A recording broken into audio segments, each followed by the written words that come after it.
الثقة بالنفس هي اللي ميزته.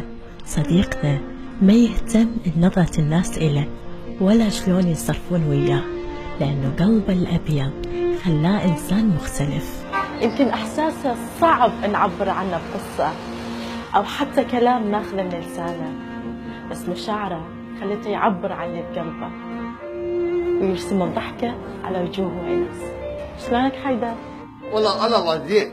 طيب القلب، فاللي عامله معامله حلوه يعامله نفس المعامله. عنده صعوبه باللسان مالته من ينطق كلام، مرات ما يكرر هالكلام صح، فالعالم تظل تضحك عليه. العالم كانوا يضربونه والاطفال تلحقه، فهسه العالم قامت تحبه يعني، ومعجبات له هواي ومعجبين. هواية ناس شافته بهالشكل وشافت الونة مالته ضحك، بس هي ونة زمن خلت حيدر يعيش ويشتغل حتى يصنع لأهله حياة كريمة رغم إعاقته، أو هي مو إعاقة بقدر ما هي صعوبة فهم المجتمع النطقة للكلام، وبالتأكيد رافقتها صعوبة الفهمهم إله والحجم إرادته بأن يكون إنسان يعلمنا شلون نعبر بصدق باللي نحس بيه.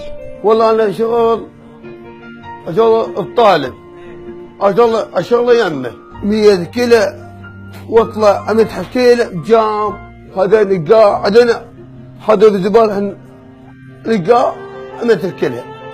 والله يعطوني فلوس اضم جيبي او اودي لامي.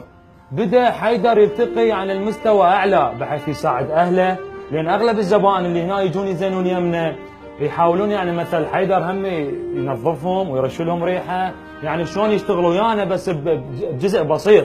رساله نوصلها للشباب وللناس اللي موجوده اللي تتعامل هيك نماذج يعني مثل حيدر، انه يتعاطف وياهم، يتعامل وياهم معامله حسنه، حتى شنو يحس حاله حال الشباب.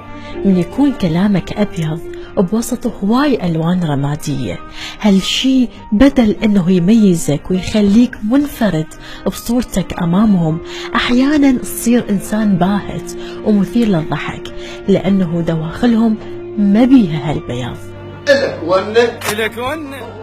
ومن هالجملة شفنا حيدر شلون بدا نجمه يبرز أكثر ويتوهج بعيون اللي يحبوه ويتابعوه، وشفنا الحيدر أدوار فنية وغنائية، وحتى بدا يتواجد بمنتديات شعرية.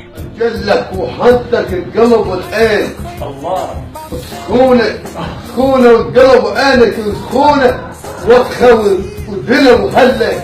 الله. سخونة وحتى القلب عينك باشو. خلينا نتعامل بإنسانيتنا وبحجم ما ينطينا الآخر من مشاعر محبة وصدق، وخلينا نصفي دواخلنا من كل عقد، ونؤمن أن السلام الداخلي يوصلنا لسلام المجتمع. معقولة؟ أنا شوانة دي كنتي أخي أبوي طقيت.